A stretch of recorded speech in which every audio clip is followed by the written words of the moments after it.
time to abandon ship. Oh no! Here we go!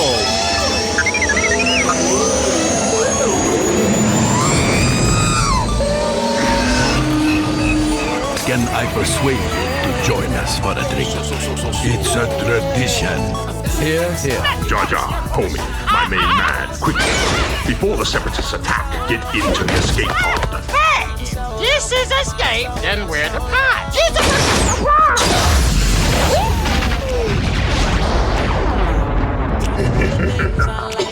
Welcome back to Star Wars Escape Pod, and the first episode being recorded in the new year, 2025. So a big happy new year to all of our audience and to all of our podcast participants. And as usual, we have been continuing our run through Skeleton Crew. We're still talking about the series up until the very last, and this week we have the chat about Season 1, Episode 6. It's called Zero Friends Again. Directed by Bryce Dallas Howard, written by Myung John Westner. The episode came out December 31st, 2024. And we're going to be diving right in with our co-hosts Blake, Dan, and Kyle. So, without further ado, let's get into it.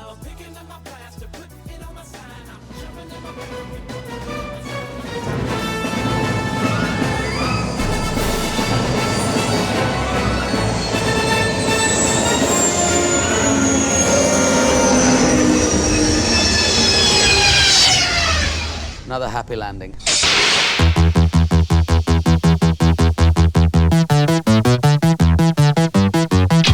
All right, welcome back, Blake. Hello there. Another week, another episode of Skeleton Crew. That's right.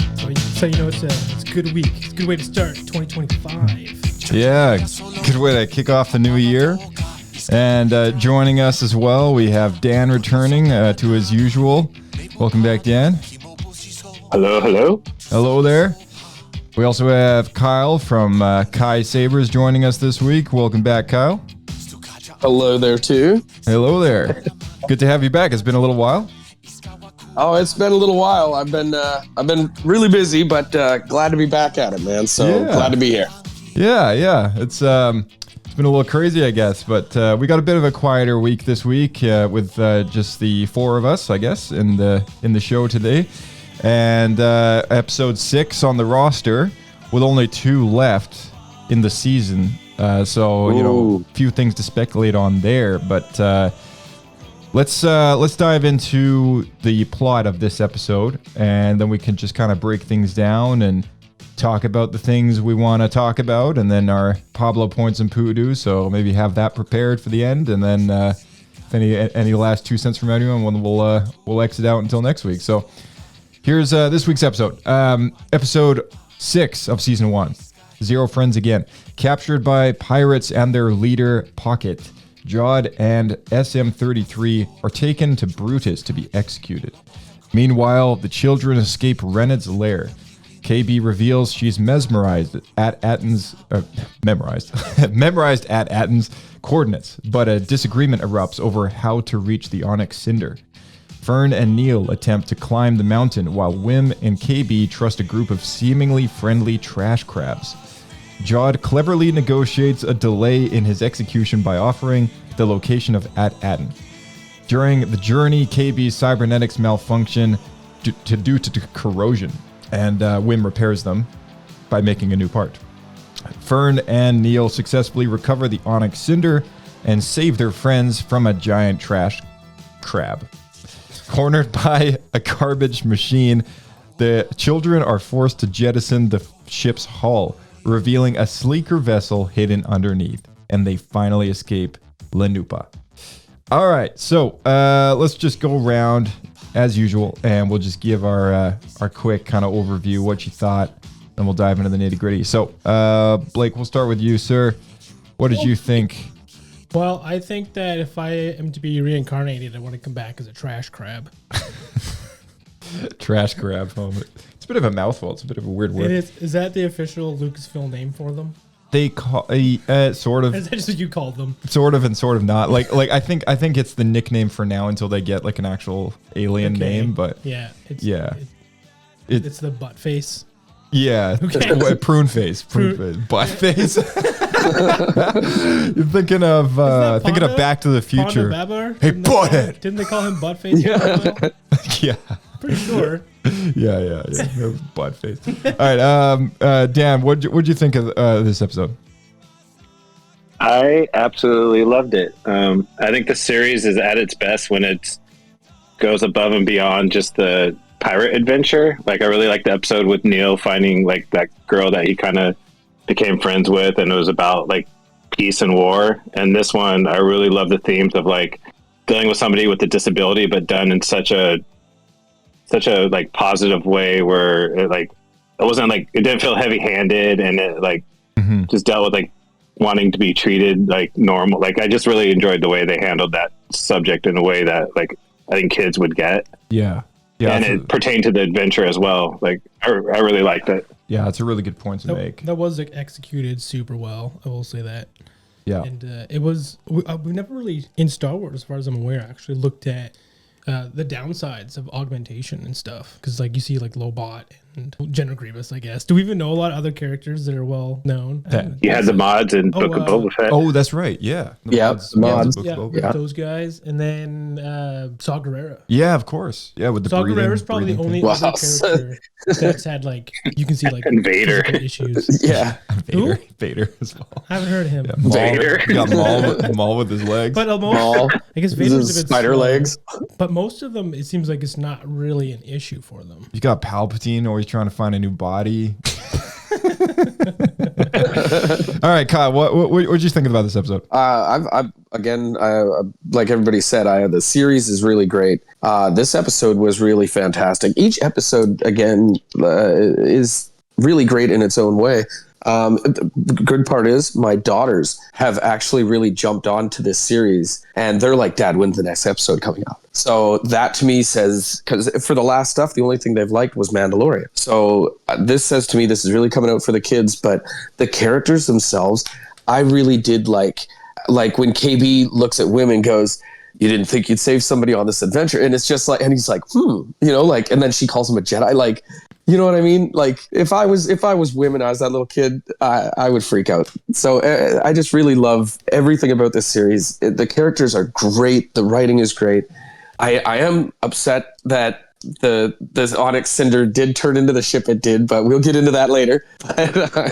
But I still love the series, and they're doing great. I think that's going to go like a long way with a lot of kids. Yeah, awesome. Yeah, first thing that stuck out to me in this episode was that the trash crab was the big one. That is, I believe. That was a stop motion creature. It looked like it. Do you think it was actually stop motion? Yeah, I think they released a video online. It was Phil Tippett Studios. Really? Yeah. Okay. Yeah, Phil Tippett Studios did it. That's cool, because it looked stop motion to me, the way it moved and the lack of motion blur. Mm-hmm. But I thought that was just an artistic choice. Oh, it was super impressive because like it looked amazing. Yeah, that was super cool. Yeah. What do you think? Do you think digital effects is finally going to be done? Go back to old school? You know, it's funny. It's funny you mentioned that though, because I've been really getting into watching my my Blu-rays recently, and I've been buying a few of them, in 4K Ultra HD and putting it in there, watching the bonus features and all that stuff. I was watching the bonus features for Tenet recently, and there was somebody that said something. It was somebody on the crew, one of the producers, or maybe someone in the special effects crew on set, and they were saying something along the lines of how people have kind of grown accustomed to seeing stuff happen because of CG, right? Because of certain digital effects that you can apply later. And it's almost like to the untrained eye, a lot of the stuff that you can still capture as a trick in camera now remains to be completely mystifying to most audiences, because it's not common to see and it's not easy for them to comprehend how that was done. It's easy for us to say like, oh, CGI. It's like a term that's been slapped over everything that's visual effects related. And it kind of sucks that that's the case, because there's still a lot of really cool tricks up the filmmaking sleeve that can do really cool things that aren't CGI. And I feel like this trash crab is like such a great example of like, just like a, wow, like that was it was like a puppet. Like what? I'm going to be honest, 100% for me, I thought it was because everything is CGI. So my brain did go, it's CGI. Right. But that was stop motion. Yeah. That was epic. And it's nuts, right? And something that totally blew me away was so like on Tenet when they filmed a fight sequence in that movie, which was both forwards and backwards in the movie. When you're watching it, you watch it from the perspective of the character that's moving forwards in time, and then later in the movie, you watch it again, but from the perspective of the person that's moving backwards through time. Yeah. So they actually filmed that sequence 4 times because they had to film it 2 ways with the film running backwards and forwards, and then for the other character and all those shots as well. So it was nuts, like the amount of times that they filmed footage where people were pretending to run backwards. It must have been hard to do, make it look convincing. And then other people were running forwards, and then they run it backwards, and it's like, what the heck? Like all of the actual trickery that they did to make that movie work the way it did was unbelievable. And that was Nolan though. Nolan really likes practical and like but you know what? It just it pulls off so well, right? Like sometimes you just like, wow, like, and it holds up better over time. Yeah, it does. And like how a Marvel movie would probably approach something like that is like, oh, we'll just do everything a certain way in in a post end and then film our actors over green and we'll just kind of put the two together and it'll work, right? And we'll just use like a camera rig to make sure things line up. And like that's kind of like the strategy I guess a lot of people would use, but not that guy, right? And it just ages so much better as time goes by because like it's been photographed. And I think with this trash crab being stop motion, it's like that's a photographed thing. There's a lot of work put into that model. Like, I'm sure once we're watching 8K at home on TVs and projectors at some point in time, like you're going to be able to see even more detail of that amazing creature, right? And I think they also took model parts from the original. I'm not sure films. if that's true because the final edit is digital. Well, I think that'd only be true if it's a film. It is. But like the unprocessed, the unprocessed, uncompressed original footage, I guess. If it's up-resed, right? Like, yeah, who knows? Maybe it'll pull out some detail. I mean, it's amazing, like how many things are up-res that you're like, dang, like that never looked so bad now. Yeah, there's a lot of that too. Admittedly, stuff from like the 70s and 80s, as they up-res it, you can see all the all the flaws in the props that were hidden by camera grain and stuff. Yeah, totally. Which is a shame, but yeah. But yeah, you're right. It's not being like photographed on film, so maybe there's some limitations there. But anyways, really cool creature. They even showed in the video, they showed that like they actually have, I think you're about to say it, they used little pieces of model kits like greebles that were originally used for the Millennium Falcon on the trash crab. And they also have like a C-3PO torso, an R2-D2, and some other K2SO hidden inside the shell, like little pieces. And they actually were able to, they put little rods in them so they can animate them like frame by frame and everything. Yeah, that's right. Yeah. To have them wiggling. And I think I recommend watching the video. It's pretty cool. It's all about the practical creatures and droids that they used on the show. Yeah. Awesome. Yeah, definitely. Yeah. You can find it on the Star Wars YouTube webpage channel. So that was really cool. I like what you mentioned earlier, Dan, about the character development finally for Wim and KB. Like that, he's likable now. He is. Yeah. Surprise, surprise. I thought that was really cool. He wasn't an annoying kid in this episode, and that was kind of nice. So props to the writers on that one, making us wait. Pulled off an amazing feat. Yeah. Let it cruise. It's a good character arc. Yeah, it is a good character arc. It's the Ahsoka arc from an annoying character to just one off camera to a fan favorite. Which, if anybody's played a Final Fantasy game, they all do the same thing. You really hate the main character at the beginning, and then you like him by the end. Right. Just gotta work through the hard part, through the slew. Yeah. But yeah, it was, I like what you said. It's like, there's a bit of a parallel there with like kids who are, disadvantaged. Right. And it's relatable. And, I really like that about it. Like that was really nice. And I think it also clarifies some things about somebody who would undergo surgery like that at such a young age, to get a computer implant, that obviously is like, whoa, like I think I've only seen adults with that thing, like Lobot or whatever, but. Yeah, and usually they I mean, Lobot probably got it for advantage of work reasons, I would assume. Well, Is actually, there there's a history? comic book now Wow. called Lando that actually he was like almost dead, and that's what yeah. saved him. So yeah, I think it's becoming like a thing that particular cybernetic enhancement is like brain kind stuff. of like a. Yeah, kind of like I guess a robotic Okay. brain, if you will, as opposed to an arm or whatever. It's like just a Because Echo as well, similar idea, right? He almost died. Yeah. And then Yeah. and then like Vader, it seems like there's only a handful of people that even purposefully get upgraded. There's the Book of Boba Fett modders. Yeah, the modders. And then Grievous is like the only ones I can think of who Right. intentionally did it. Right, but for the advantages, yeah. But no, I guess a kid like this, she's also not obviously happy with the fact that she is limited to a certain degree, and can't quite keep up with her friend, and you can sympathize. I with her, don't right? wait.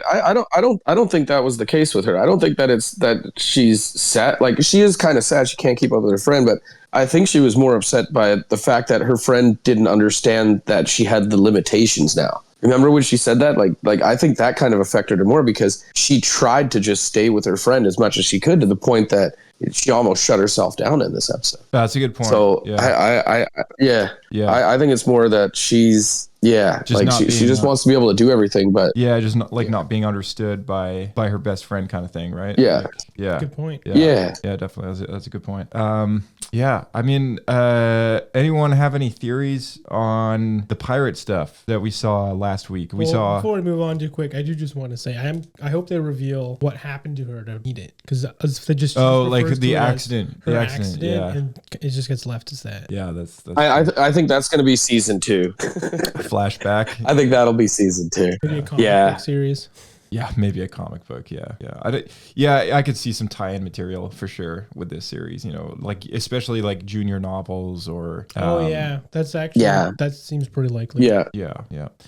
Which they're doing a lot less, especially with how much my kids like the show. Yeah. I mean, if they're big into reading Star Wars books, it would be perfect. But they've actually cut down a lot on the junior novel material that they've been putting out for some reason, which is a bit weird. But anyways, so yeah, is a theory that came to my attention. Could the Pirate Lord still be alive and on at Atten? I don't think that's what's going to happen. No, what do you think? I don't think he's alive. I think he was like One-Eyed Willie with his thing, like with the let's read his thing. Like that's what I think. Oh, what do I think? I think Jod is going to end up staying. Yeah, like I think sorry, that was a reference to the Goonies there. But I think Jod's going to end up. They're going to all go back to Atten. Okay, he's going to end up going with the kids, and he has the lightsaber and stuff, and he has force powers of some kind. So I think he's going to end up becoming like a Jedi Force protector for Atten because it's so peaceful. He'll have everything he ever needs, right? And everything but there you go. So I think that's what's going to happen with him. And second season, him and the kids go off and do another adventure or something. Yeah. All right. Yeah. Dan, any theories on the Pirate Lord? We still haven't seen his face. I threw out I think was it you that said you think he might be SM-33? Because Matt. I think that was Was that Matt who said that? Yeah. Oh, that was Matt. I think he's right. I think it could be SM-33 because there is a specific reason why we didn't see his face. Like. Sorry, say again. Okay, maybe. I think there's there's a reason why they're hiding his face. I think it's going to be like a surprise reveal at the end that it could be SM-33, and he had either programmed himself to forget that he was the captain, or they reprogrammed him, something. Yeah, that's my theory. Josh is looking it up right now, but in the beginning of this episode, they did during the flashback from the previous episodes, they actually clipped the Pirate Lord right next to SM-33, so you can actually do a voice comparison just off Disney. Right. So I think Josh is looking that up. Yeah, I'm trying to find it here. Screw it, the Wi-Fi's too I slow. thought you guys were asking about theory for the end. Oh, no. The pirate. To be honest, I don't know who the Pirate King's going to be, but I thought he was dead. Yeah, I mean, I don't know what to think yet. I always thought the Pirate Lord was dead too. I do have a running theory though that the supervisor is a droid. I think the supervisor on Atten could be like a kind of like a Gladys droid, I guess. Something that's Fembot from Futurama. There you go. yeah. Who knows, right? Something like that. Probably more like the Crushinator. There you go. Yeah. So yes, something you mentioned, Kyle, highlight of this episode was was that the onyx cinder has a trick inside of itself, which is a bit of a self-demolition of a snakeskin type thing, where it can peel off its old crusty, crappy outer shell and reveals this like sleek new ship underneath. That was pretty cool. Brand new. It was like a newbie. I gotta be honest, that was cool. Yeah. It was cool, but there was two things I had with this. Okay, first off, what is the purpose of that, out there anywhere, other than the fact of, oh, my ship's getting eaten like a snake and I can pull my skin off? And the other part is when Wynn was in the turret, the freaking, if you watch really closely, the turret comes off. There's 2 turrets. On the shell of that thing. There's 2 turrets. There is 2 turrets, but he was in the front turret. Well, and that turret I think he was in the back one. Yeah. I don't know, man. I don't know. Okay. Yeah. Or else they'd lose. Yeah, because the front one gets his gun smashed in right away. Yeah, because the front one, it looks like it gets pulled in because you can see the second one too, and both domes leave with the skin, and then all of a sudden a second later he's in a dome. Pull it up. My kid, check it out. Pull it up. I think he was in the back one because the front one got its turrets like smashed in really quickly. I think so too. I think it was the back one. I don't know. Now you got me guessing, but because we just watched it again tonight. For an idea of why, I think it would be a really good reason to have it would be if they're being chased by the authorities and they need to quickly change their ship so they can lose them, so they get trapped. That's the only thing that I could come up with. Yeah. Because isn't it that Pirate King or whatever he was never caught after all of his what's the word the pirates use? Anyway, all of his thieving and murdering. Yeah. Pirating. Yeah. Here's something as well, which was a big part of this episode was Jod's sort of last attempt to try and slyly deceive himself or deceive the other pirates into saving himself, kind of thing. His big speech. And I thought that was really well done. It was. Yeah, it was. It was once again very kind of Harrison Ford, sort of talking his way out of a situation. It was also very Jack Sparrow-y. It was, yeah. Buddy. Yeah, exactly. That's the one thing I'm not sure if I like equal time about this is the whole pirate code thing. I get why they're tying it in because it makes it easier to tell the story of him, surviving whatever. Why else wouldn't they just kill him immediately? But it got me thinking, you don't really hear anything else about the pirate code anywhere else in Star Wars, and we have had other pirate like Hondo. Exactly. Wait. I was going to say Hondo had his rules though. I was literally going to just bring up Hondo. He had his rules, and they had their rules and stuff for where they were. They might, but I don't consider them like pirates like these guys. These guys are more like pirates, where Hondo's pirate. Right. I guess there is it's a big galaxy, so I can see there being pirates that live by different pirate sects, the pirate code, and then there's other groups of pirates that live by kind of their own sort of group code, I guess. Right. Okay. Their own standards, their own morals. Do you find it strange then that these pirates live by the same code that SM-33 did 1,000 years ago? It is kind of suspicious. Quite the quinky dink. It is right, and I think that kind of shrinks things a little bit, but I don't know. I mean, like when you're watching a show like this with like the stakes inside the story itself being kind of low stakes for the galaxy at large, I guess my thoughts don't wander that wide, but yeah, it is kind of neat to think like the pirate code is just another one of those fantasy elements that exists, in Star Wars, like many other, fantasy tales out there.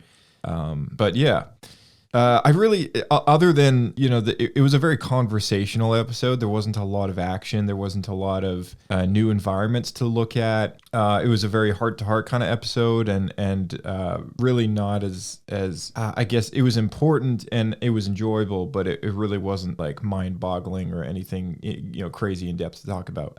So is there anything you guys want to bring up here before we run Pablo points and poodoos? I will take that as a no. Oh, not everybody all at once. Spot now, yeah.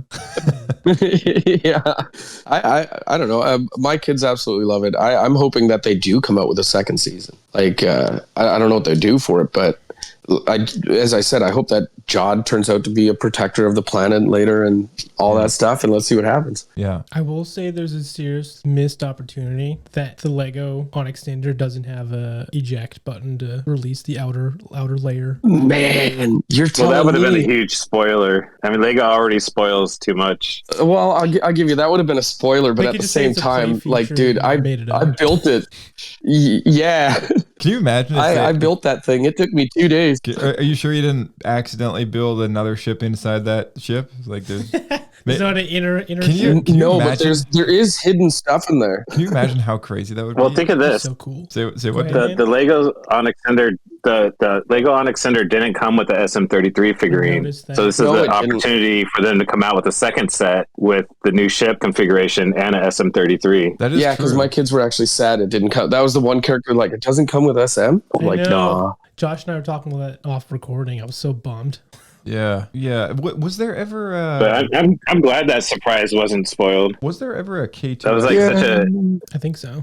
yeah, it's Lego. Leave it up to Lego to always like spoil. Drop the ball. Oh yeah. Yeah, like everything, right? It's like it's always the case.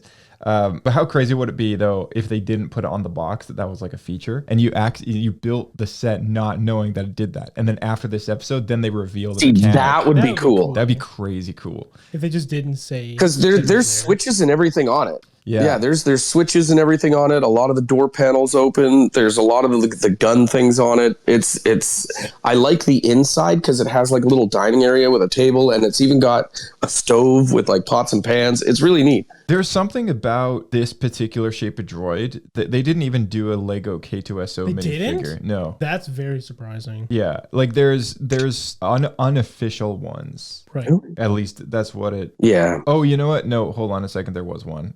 It was sure. it was exclusive to Krennic's Imperial shuttle set. You're right. So That thing was huge. yeah, that The thing big was like black triangle thing. yeah, that's the one it came with. That was only one. It was only one set. Man, but how much is look it up? How much is K2SO worth? oh my gosh, yeah. it's You know what? probably Look up how much the $63. AT-AT That's is. not as bad as I thought. Yeah. Sorry. I would get that. Okay, but look how much up that the AT-AT is. They have an AT-AT over at the mall here by me, and it's for $1,000 at Lego, and I think it's like 1,900 on Amazon right now. Yeah, So they got it over there for almost $900 off. I will tell you why that is in just a sec, because I actually, for our final subject today, because it was going to run a bit short, I do plan to list off the 2024 retirement list for Lego sets. But before we do that, let's just close out Skeleton Crew here with our Pablo Points and Poodoos.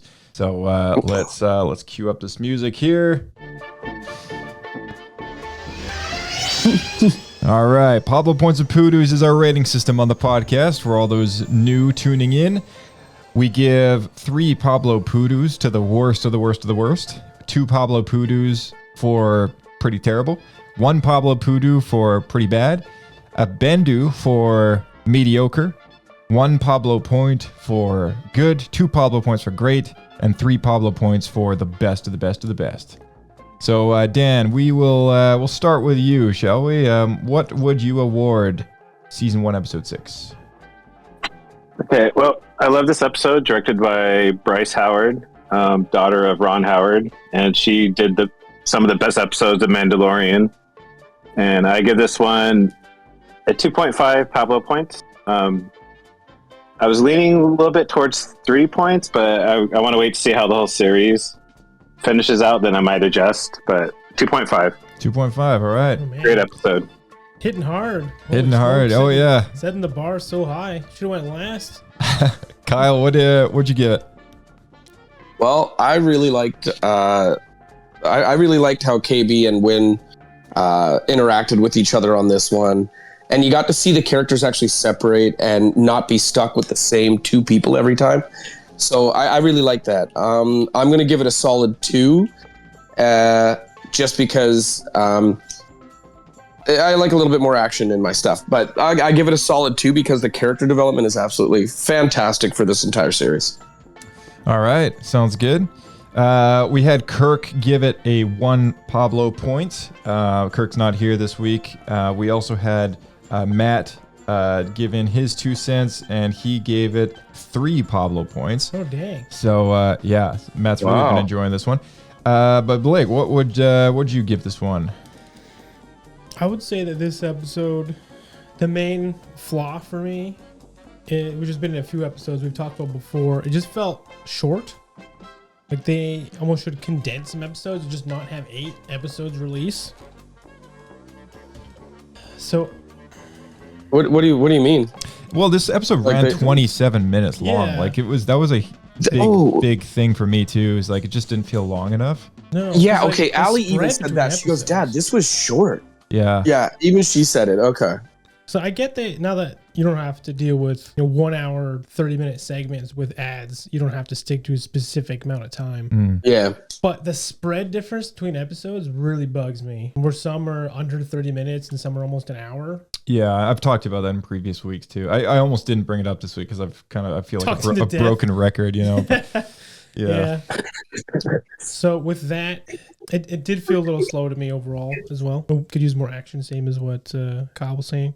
I was going to give it 1, but I will boost it to 1.5 just because the Onyx Cinder broke up. escape. Yeah, I think that's just a really cool transformation. Yeah, that alone, I'm going to bump it up to 1.5, especially because from now on, every Star Wars D&D game I play where we're a pirate or a bounty hunter or anything, I'm going to want that feature on my ship.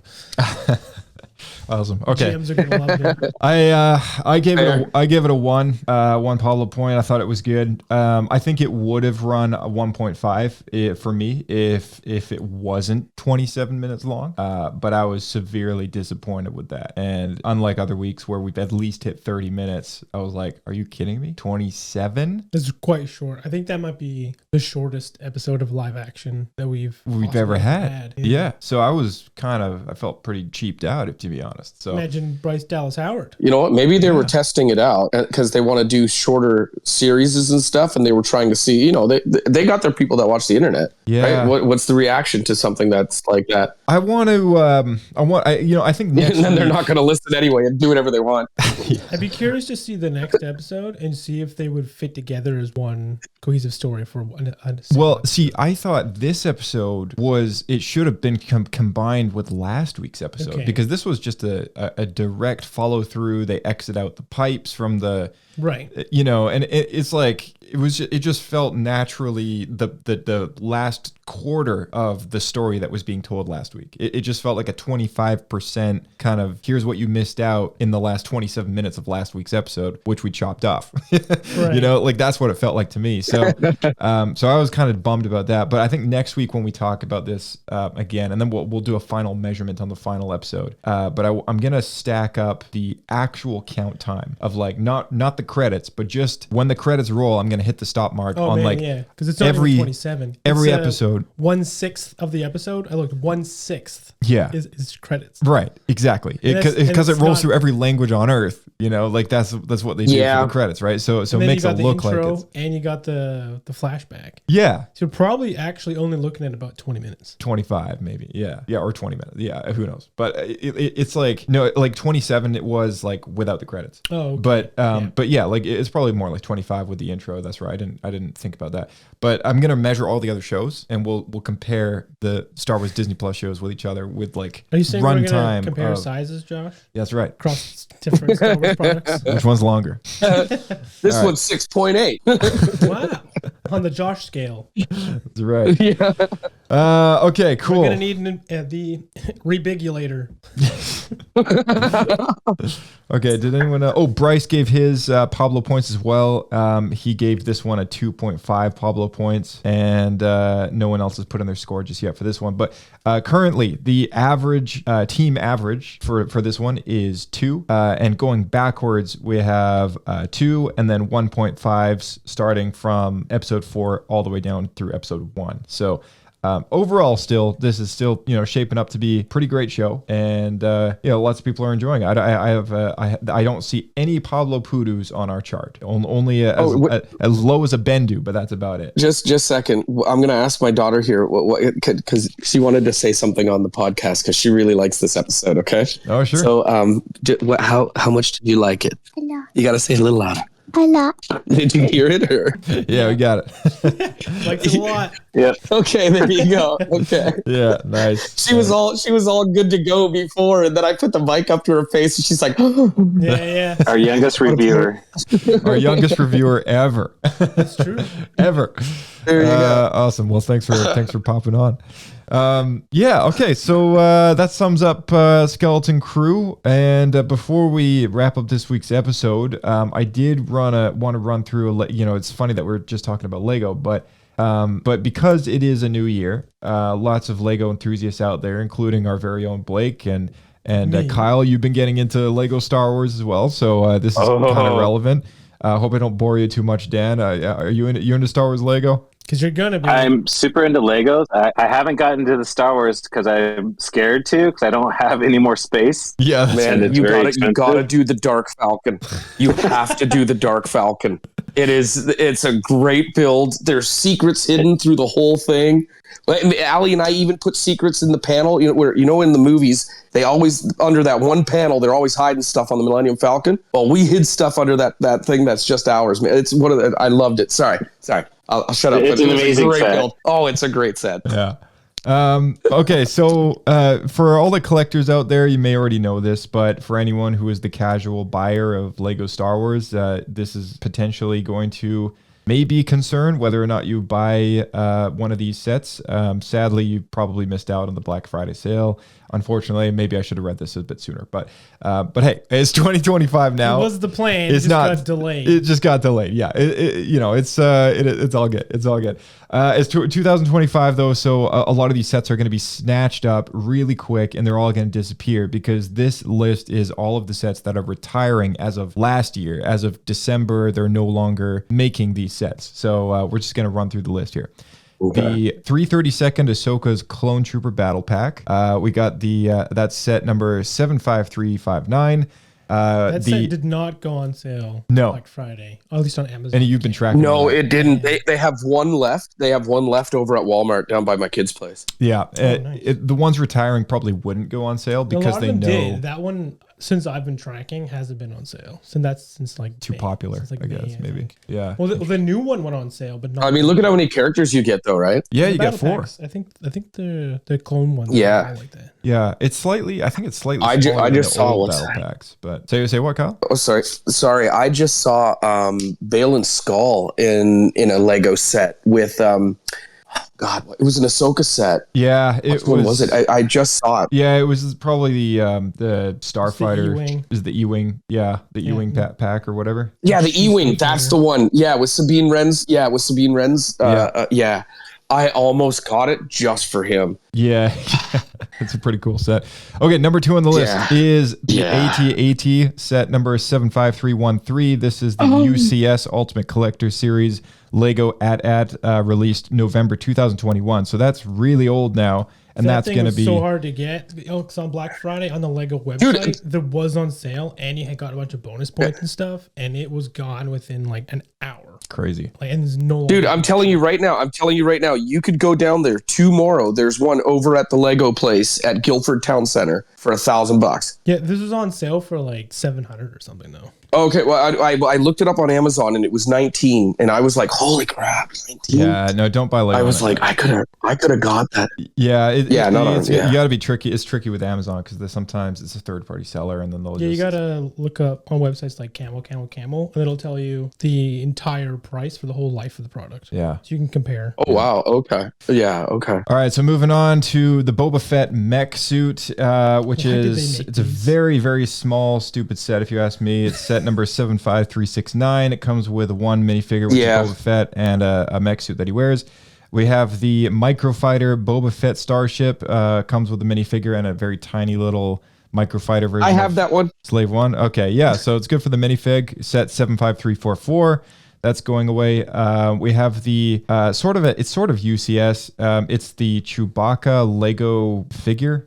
Set 75371. It's a big, tall Lego Chewbacca that you can build, and it comes with a minifigure of Chewbacca and a plaque as well. The Commander Cody helmet 75350. That's also going out as well as the Darth Vader mech suit 75368. The Emperor's Throne Room diorama is also leaving, and that is 75352. Comes with Vader, Luke, and Palpatine in his throne room. Also a really cool set, by the way. Endor Speeder Chase diorama, that's leaving. 75353 comes with a Scout Trooper, Luke and Leia on the speeder bikes, There's and a lot 2 of the trees. dioramas that are retiring. Yeah, and I do question They if got that one over at the. They got that one over at the Walmart too. Okay, I'm taking note of these because I'm like, all right, I gotta go grab that one. I gotta go grab that one. Okay, you're going in hard. You just started. Luke's land speeder. I know. I just started.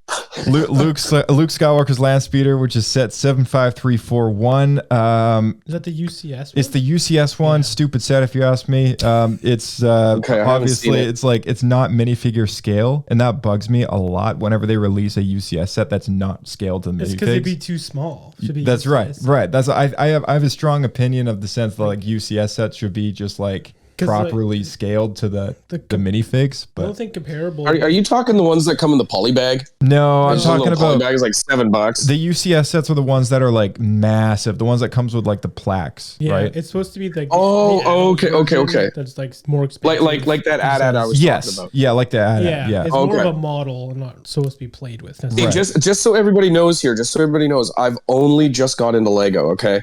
And literally, what was it, 8 shows ago, I talked about holding my first one, and I've already built, Obi-Wan Kenobi ship, Jedi Bobs, the Dark Saber, or the Dark Falcon, the Onyx Cinder, the TIE Bomber. I did the whole freaking set for the Mandalorian with Paz Vizsla and Moff Gideon fighting, and now I'm building an entire Clone Wars set that are fighting. Dang. With all the little freaking droids, man. That's crazy. That's a lot. And I've done that in about a month and a half. Wow. I did all that in a month and a half. So heck yeah, man. Yeah. All right. Well, here's the next one on the list: Mandalorian Fang Fighter versus TIE Interceptor. This was a pack that released in 2023. It comes with Mando, Bo-Katan, a TIE pilot, and a sort of a black R2D2 droid. So that was kind of an interesting set, but that's going away. The Millennium Falcon playset of the sequel. So this is the one that has Yam Face and Lando Calrissian. Prune face. They just added Yam Face. Well, no, that's my name for Yam. Like I started calling him Yam Face because it's Battlefront 2. I just think it's canon. Yeah, it's because we started playing Battlefront 2, and I got so sick of this character, I started calling him Yam Face because his horns look like yams. Right. Yeah. Anyway, whatever. It's the only one that comes with Dio, which is J.J. Abrams' little one-wheeled droid. Oh, interesting. Okay. Yeah. Yeah. So that's set 75257. That's going out. They still sell the UCS Falcon. I feel like they're never it's gonna not sell that one. People keep buying it, right? And it's wait, is that okay? Oh, that's the item. Yeah. I want one day. I will build that. I'll tell you right now. I'm gonna build that one. And that's why they still sell it. Yep. Because hell yeah, there's a lot of Kyles out there. People like me. I would love to get it too, but I just can't justify dropping cash on it.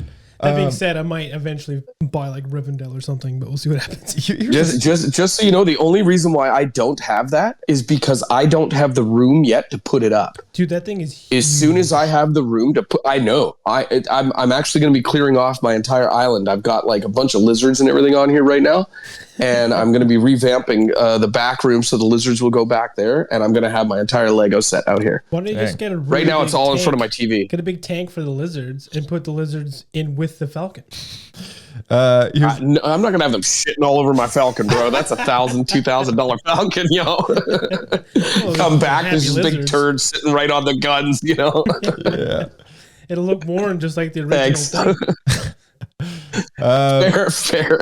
Set 75290 sadly is going away as well. This is the Master Builder Series Mos Eisley Cantina. Yeah, that one also sold out instantly. That one has 21 minifigures, 3,187 pieces. That sold for $400. Like that was a big one. And that thing's been out for a long time. Yeah, it has. And that's why a lot of people never made a move on it because it's so expensive and it's been around for so long. And then full 4 years. It just dude, it's only okay. Hold on, it's only all the minifigs just skyrocketed in price like instantly. Yep, because they're almost $400. Well, that's 21 minifigs. Sorry, that's US. It's 600 Canadian. Sorry, 500 Canadian. But you'd be pressed to find it. You'd be pressed to find it at all. Like you'd most likely you'd have to go through a very niche toy store that hasn't been able to sell their stock or bite the bullet. You know, okay. So everybody that's listening right now, if you're looking for really niche stuff like that, check out Black Panther Collectables. It's on my website as one of my partners.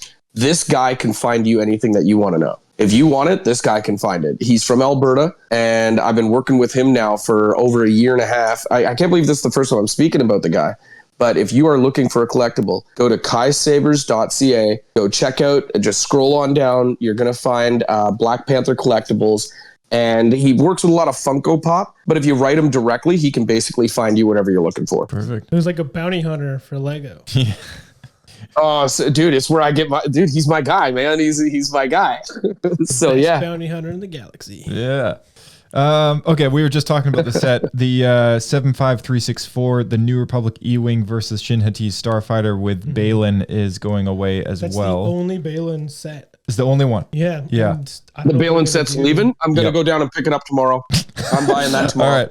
The Pirate Snub Fighter as well is also going away. That's from Mandalorian. That's set 75346 from season 2. It comes with a Nikto as well as a pilot. Right, was 3. So that one's going away. The Princess Leia Bouche helmet. That's the big Lego helmets going away. 75351. That's going away. Number 75308 R2D2. It's a buildable R2D2. This one had the 50th anniversary Lucasfilm anniversary plaque with it.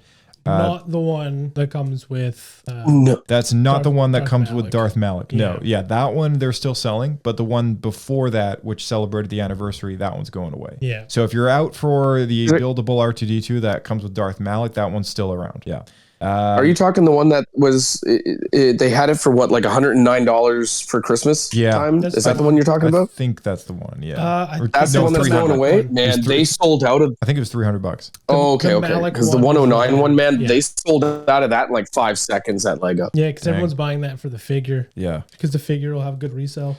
Oh, okay. All right, the Mandalorian Spider Tank set 75361 is going away. That's the one with Bo-Katan, Grogu, Spider Droid, as well as Mando. Sorry, Spider Tank, I guess. Technically, a Spider Droid's already a thing. Yeah. The Stormtrooper mech suit is going away. All these mech suits are disappearing. 75370, that's that one. Mech suits were dumb. Yeah, mech suits. They were dumb. I'm not buying those. They're for the Yeah. kids. Well, they're still for sale at a discount. Dude, even my kids said they were interested. dumb. So. Even just for fun. There has been a lot of strange Star Wars products. Yeah. I feel like that's kind of always been the Sorry, case. Lego. Sorry, Yeah, Lego. Kidding. Yeah, it is what it is. Lego, you do a lot of good, but There's that lightsaber you could get that was just Ahsoka's face. Here's a really niche one, which somebody might want to pick up just for the minifigs. The Tinu Jedi Temple from the Young Jedi Adventures animated series is going away. That's set number 75358. And that one comes with 3 minifigures and is of the Young Jedi Adventure show. That one is now a canceled show, I believe. So there most likely won't be any more sets with those particular figs. So always been a little overpriced for what it is, but it is going away. From what I remember, this one. yeah, I saw them. I was like, I'm not grabbing that. It was too expensive you have to for buy all it. the pieces. Exactly. It has some of the worst piece count per charge out there. But the minifigs are exclusive. Yeah, they're very rare. Yeah.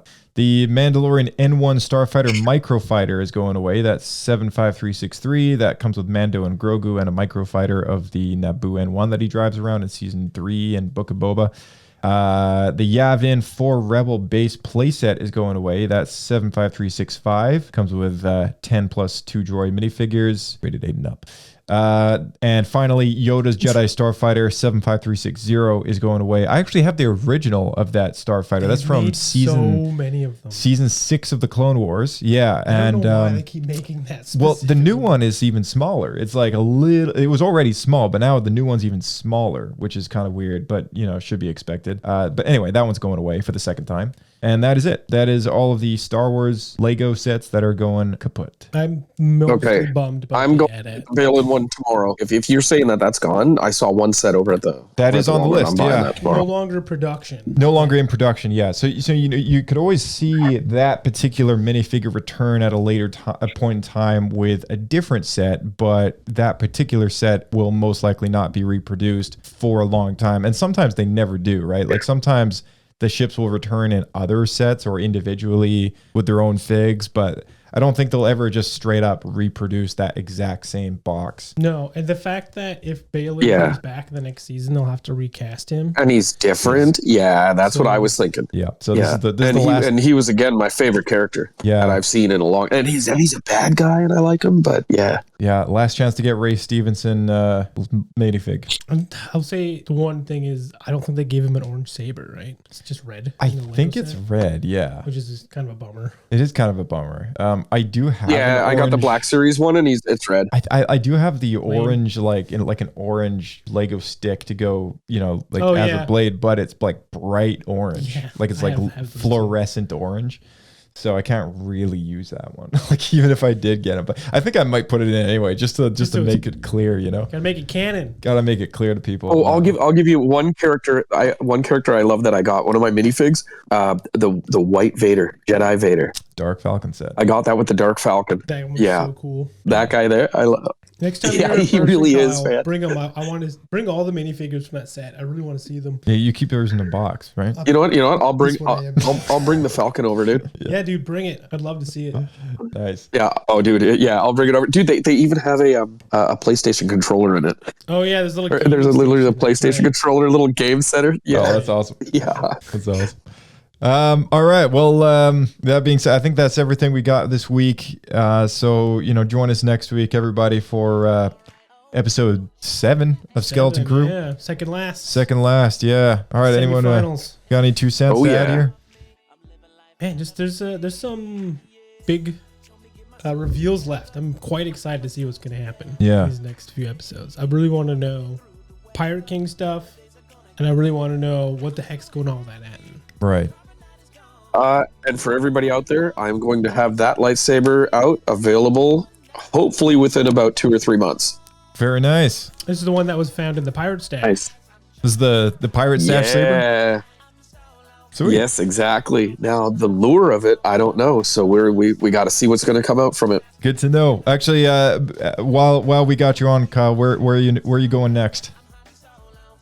Oh, dude, next is Vancouver Fan Expo in February. So I've got a month off. And then February, we're going to start with the Vancouver Fan Expo, and the whole year starts right back up. Nice. All right. Wow, how exciting. Yeah, and Hayden's going to be there. So yeah. You got to get him to I know. I'm going to go say hi. I'm just going to go say hi. Awesome. All right. Well, Dan, Kyle, Blake, we'll catch you in the next one. We'll see you out there. Cheers. Keep flying.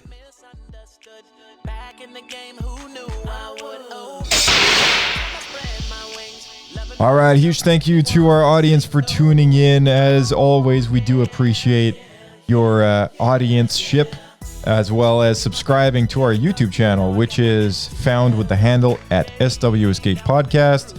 But a link will be in the description below, as well as a link to our link tree where you can find all the places to reach us. Just some news about what's coming up next on the show. For the next 2 weeks, we will have Skeleton Crew. But make sure you go back to the beginning of the after show. Make sure you check out the other episodes we've done for Skeleton Crew so far, because they've been a good time. And of course, our year-end thing that we did about 2 weeks ago or whatever it was now. So that was a good time as well. Keep tuning in for more. And when we finish Skeleton Crew up, we do have plans to potentially review the new book that came out last year. I forget what it's called now. But yeah, we'll get to it, as well as everything coming out in 2025. May the Force be with you, and we'll see you next episode of Star Wars Escape Pod.